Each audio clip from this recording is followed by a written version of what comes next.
Hello and welcome to our program. I am your host, Knight Abuto. With us in studio today is Professor Sampson Nwaomah, professor in the Seminary at Adventist University of Africa. Welcome. Thank you, Knight. Today we're going to discuss on spotlights on the future of Adventist theological, ministerial, and training in Africa. Kindly tell us, what is the difference between theological ministerial education and training? Okay, thank you, Knight. Now, the viewers, yes, we are looking at some spotlights on the future of the Adventist theological, ministerial education and training in Africa. I would like to make a difference between theological training and education. Of course, I would like to do this from the perspective of the general understanding of education. Now, when we say education generally, over there, it refers mostly to the issue of knowledge acquisition and principles. And then training has more to do with vocational skills and competencies. But these days, we prefer using the concept theological education and not theological training. You see, so when we say theological education, we are referring to the process that takes place in the preparation of persons for future career, either full-time in gospel ministry or bivocational. See, bivocational in the sense where somebody does something else, but at the same time desires some theological education so that he or she would be able to function in one way or the other. And some also seek theological education purely for academic reasons. I see, academic reasons. They're not necessarily to go into a ministerial profession, either full-time or bivocational. And so theological education, as I said earlier on, we will look at it as a process in which persons are prepared to acquire both theoretical knowledge, in this case now, which I will speak a little more as time goes on, biblical literacy, and also vocational skill in ministry. Kindly share with us the SDA models of theological ministerial education and training. Okay. Now, in the attempt to answer that question, the SDA model for ministerial and theological education, I would like to give a background. Okay. And the background I want to give is to summarize some models of theological education. And now, there could be more models, and again, the terms I'm going to use here, some may prefer to describe them differently. Okay. But I've decided this afternoon, for the sake of our discussion here, to discuss the models of ministerial or theological education in three ways before we come to the specification of what is the SDA model for theological education. Now, the first model for theological education is the spiritual formation and discipleship model. The spiritual formation and discipleship model. Now, what do we mean by this? This more or less is the model whereby emphasis is given to character development and maturity. Not sufficient emphasis is given to theological knowledge or biblical literacy. Today, if you go to certain traditions, not Adventist traditions, certain traditions, you might have heard of people doing some 3 months, 6 months, sometimes a year or 18 months, and at the maximum 2 years training. And they say they have a diploma or a certificate in theology. In most cases, the emphasis here is more on spiritual formation. They prepare them, character development, maturity, to do the work. Now, the second model, for the sake of our discussion, is what I've called the intellectual formation model. Here, extended emphasis is given to biblical knowledge and literacy and technical skills. Okay. Technical skills. So it is possible to have somebody who has theological education but lacks spiritual formation. I see there is a degree maybe in Old Testament, degree in New Testament, degree in what area, but they do it only for academic purposes, Yes. and most times just to teach. So that is more or less an intellectual formation of theological education. Yes. Now, the third model is what I would refer to as a pastoral formation. And by a pastoral formation here, I'm using it to refer to skills and competencies education, whereby the learners are trained and also inculcated with certain skills and competencies, Yes. see, to enable them successfully carry out their ministry. So the question now is that which model does the Adventist Church use? As a church, from my experience as a student with some years of theological education as a learner, and also as a teacher, the Adventist Church combines the three. So it combines the three, but because the three in the sense that we are interested in the spiritual formation, Yes. the character development, the character maturity. In other words, you cannot differentiate the person from the being, from what he wants to do. Because if, let me put it this way now, in this theological education that the church follows, we are interested not just in the doing, which is the vocational aspect, the competencies, Yes. but also in the being. And as well as the knowing. So we talk about what now? We talk about the being, Yes. the knowing, and the doing. So we combine this. As a church, we are interested in who you are in theological education because character is important. We are also interested in what you know because knowledge is also essential. Yes. And also we're interested in how you do it. Yes. And so we as a church combine what I will say the holistic formation model. Yes. You see, I've talked about the spiritual formation, the intellectual formation, and then the third one is now the holistic formation model, where we look at all the three and find a way. And these three find evidence in aspects of the curriculum that we offer as a theological institution, either at the graduate level as we do here at AUA, or at the undergraduate level as we do in most of our universities on the continent of Africa. Thank you very much for giving us an in-depth view on the SDA models of theological, ministerial education and training. Now, Professor, what is the future of SDA theological, ministerial education and training in Africa?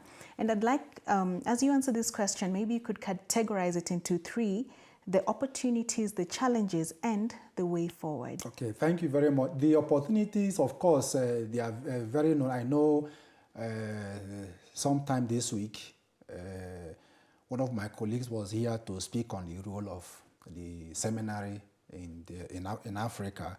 Yes. So under the opportunities, without any intention to repeat what may have been said earlier on, of course, today, theological education in Africa, especially, provides greater access. Yes. I say greater access, greater access. If I speak from the perspective of graduate theological education, because when we say theological education, we have many of our universities on the continent that offer BA in theology. See, in various areas of theology. But graduate ministerial education, which now gives the masters and the doctorate, we have greater access today. It's unlike in the past, whereby people had to possibly go to either the US or go to Asia. So one of the opportunities today is that we have this greater access in the sense that, and I said that greater access comes with the fact that we also have a pool. You see, we also have a pool of ministers that we can draw from. And under this greater access, I would say in the past 6 or so years, over 300 people have graduated from the seminary here at AUA with higher degrees. I will also speak of an increased number of theologically educated and trained laity. You see, because the greater access does not just benefit the ministers, but it also dovetails even to the laity, because we have a more competent personnel who are able also to carry out the work of ministry and also theological education. And this, of course, also comes in the terms of increased quality of ministry. Yes. Increased quality of ministry, because you have more individuals today who can guide in this aspect. This aspect. On the challenges, I will give 6 points on the challenges briefly. The first challenge I see today, looking at the future of theological education in Africa as it concerns the Seventh-day Adventist Church, the first challenge I see is what I may refer to as ecumenical theology. Okay. And then what I mean by ecumenical theology, ecumenism is a concept that drives for unity of Christendom. I see. But this has implication for doctrinal diversity and faithfulness to the Bible. Of course, there are those who think that, referring to John chapter 17, where Christ prayed that they may all be one, there is the push. And our pastors, our ministers in the field are not somehow immune from this. So this becomes also a challenge for us. How do you address this? Yes. For theological education, how do you address this? Yes. Because of this aspect. So especially, how do you address this and at the same time keep doctrinal diversity? And when I say doctrinal diversity, it must be understood in the context of being faithful to the Bible. Because if you are pushing for this ecumenical theology, there might be the tendency of compromising in certain aspects. So that is a challenge, one of the challenges I see. And I think that theological education in Africa, especially Adventist theological education in Africa, may want to also, in the future, continuously see how they can respond to this. The second point here is the issue of globalization. Yes. The issue of globalization. Today we have social media and new technologies. And these social media and new technologies have introduced also alternative values. You see, alternative values to our members. Yes. You see, to our members. Because today, even if one say, I don't watch TV, but these things, they come here, they filter everywhere. And our members are already exposed to this. Yes. So theological education in Africa, especially Adventist theological education in Africa, how do we respond? How do we respond to this? You see, this issue of social media and new technologies. I would also, in this concept, in this context of globalization, another challenge also is what is becoming a globalization of world religions. When we are growing up in Africa or looking at the African history, African religions was our spiritual identity. Yes. From wherever we come from. Yes. That was our spiritual identity. Yes. Then Islam came, and then Christianity came. Now we are still struggling with how to address, even theologically, in some areas, we are still struggling with how to adequately minister to these religious options or identities of African religion and Islam. Then you now have today other world religions and even alternative spirituality. Yes. Here in Kenya, for instance, you have just on the bypass, you have the Hindu temple. You go to Mombasa, and of course, their postmodernism is there. Yeah. So and this alternative spirituality also challenge the spirituality of members. They challenge the theological identity of the church. They challenge our theological worldview. Sometimes the elderly people are more easily established, but our young ones are exposed to this. So this also today, I think, is a challenge to the future of SDA theological education in Africa. How do we address this issue of the values that are being introduced by social media, the new technologies, and how do we also address the issue of globalized world religions and even alternative spirituality? Yes. They are there everywhere. You listen to the radio, you pick the newspaper, you walk on the street, they are there. And I think that is also one thing that, as we look at the future of our theological education, of course, which we are already beginning to address, but it becomes even more pronounced as time goes on. Another challenge is what I will call the African theology, which more or less began in the 70s as a protest against the Western missionary worldview.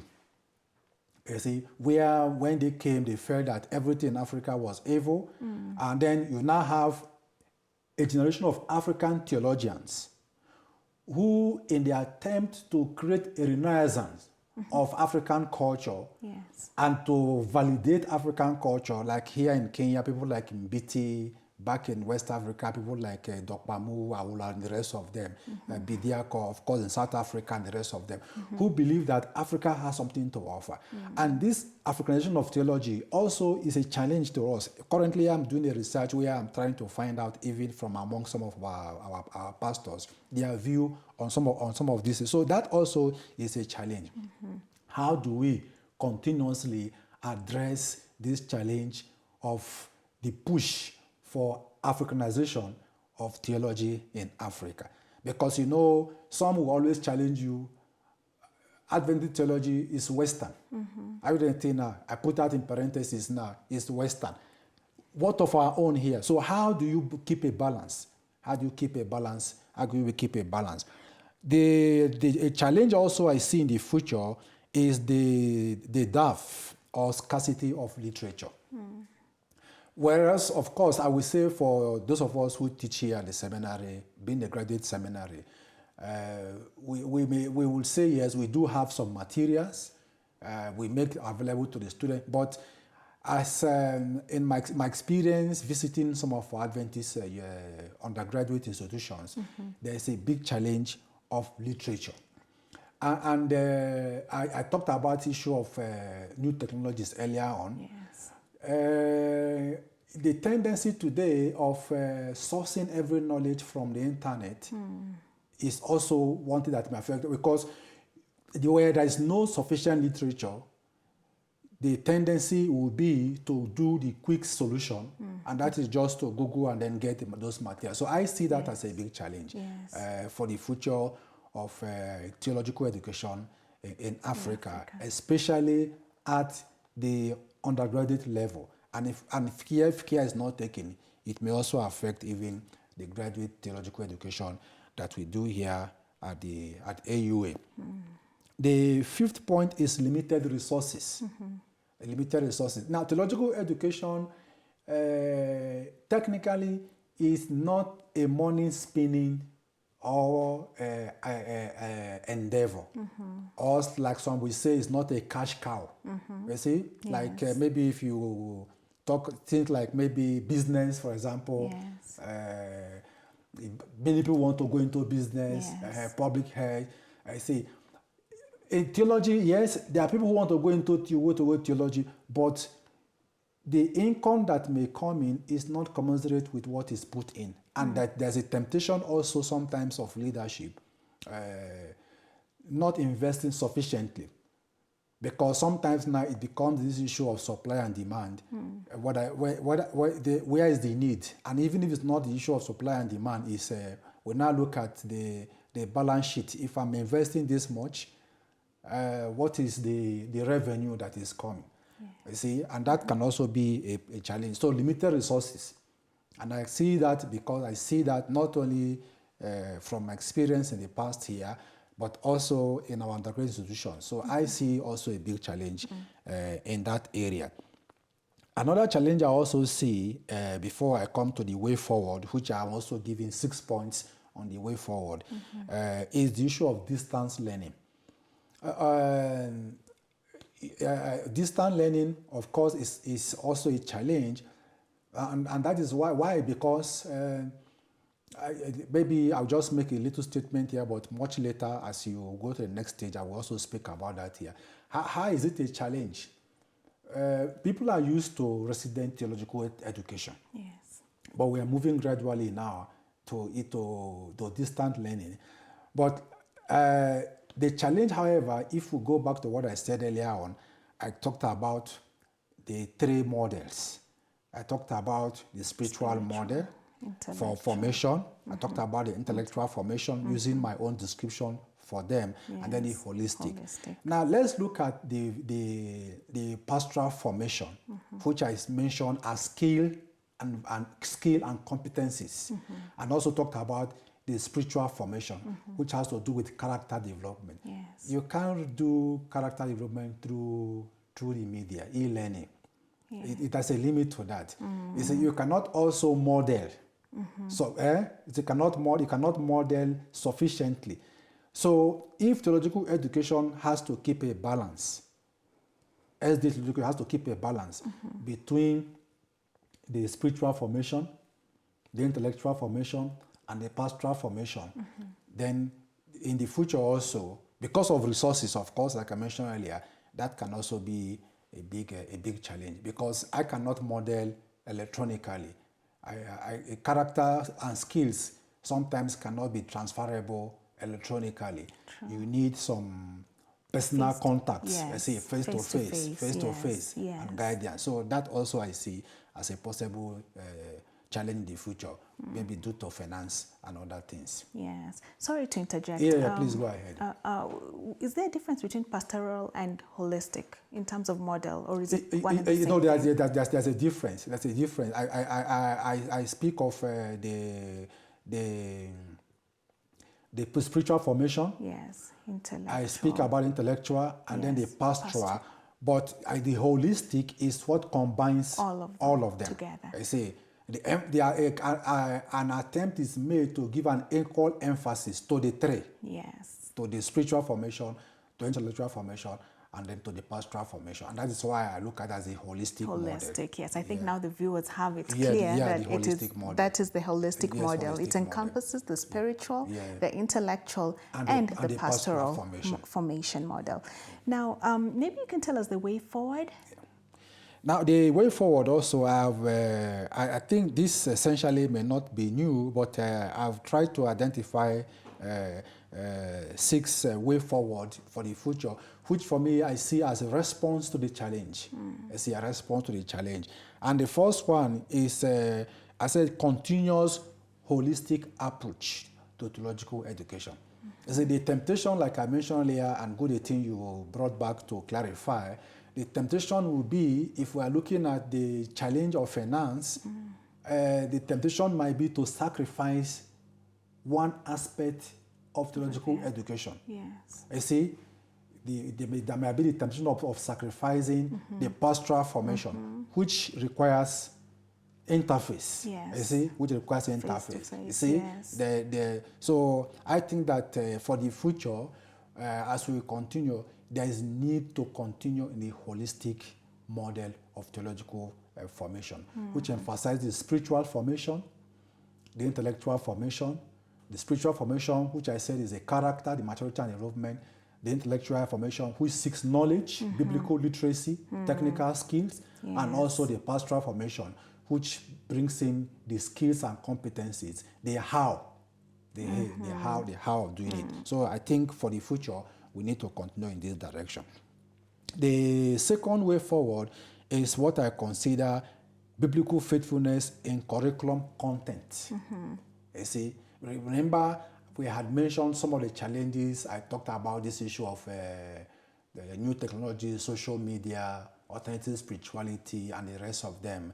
And I think that for the future, there is a need to continue with biblical faith in curriculum content. In curriculum content. Now, I also said faculty because you cannot talk about spiritual formation or pastoral formation without a faculty who is also faithful. You see, who also demonstrates that spiritual formation, which also demonstrates that pastoral formation. It's not sufficient just to have the intellectual formation. It is always just to have intellectual competencies.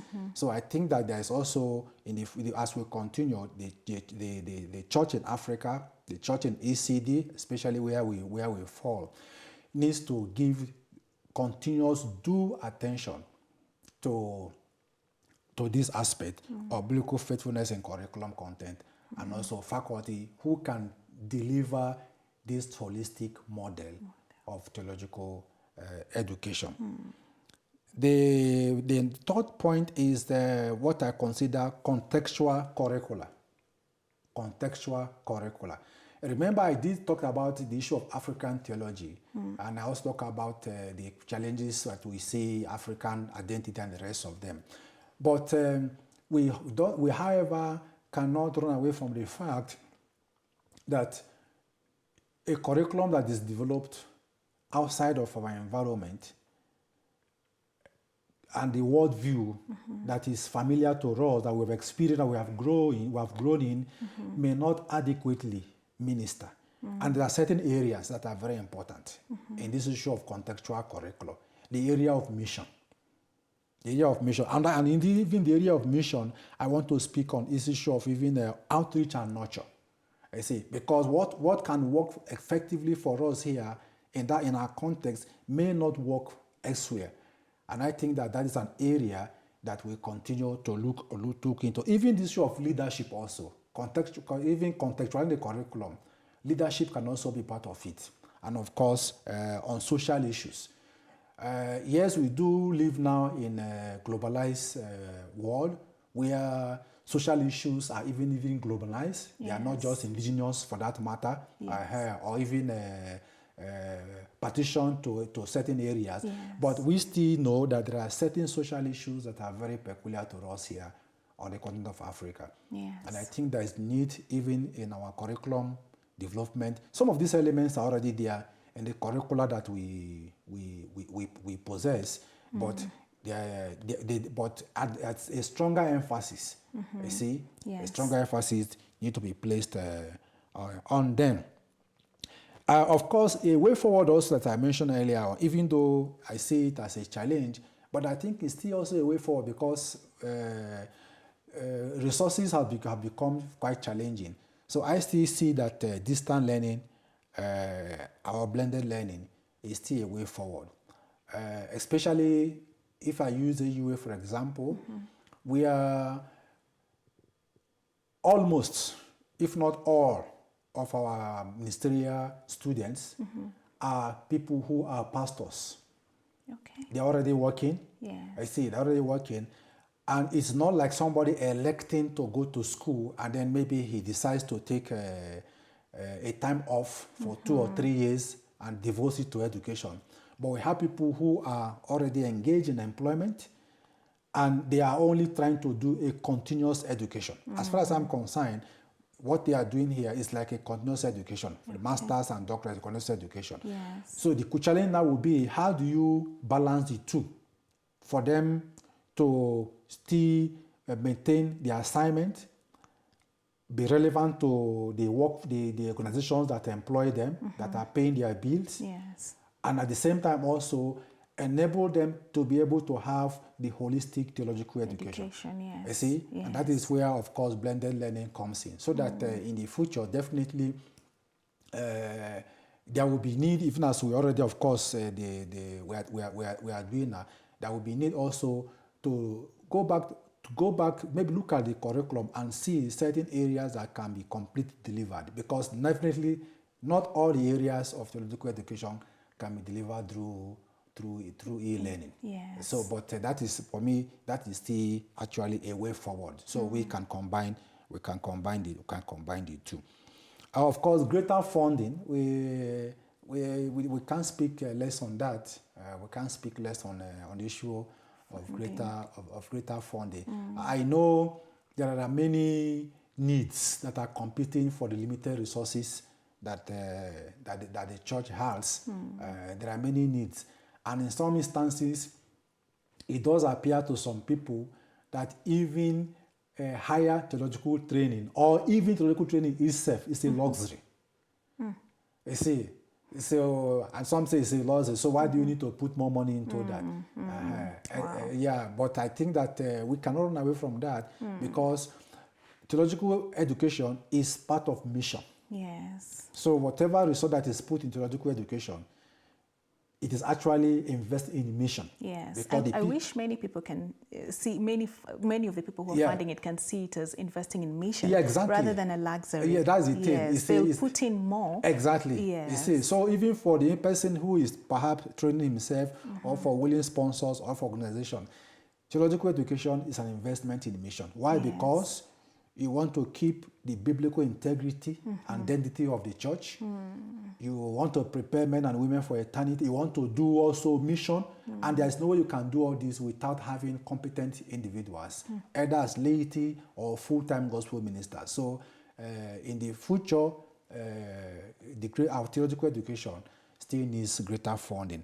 And then lastly here is the issue of leadership. Is the issue of leadership.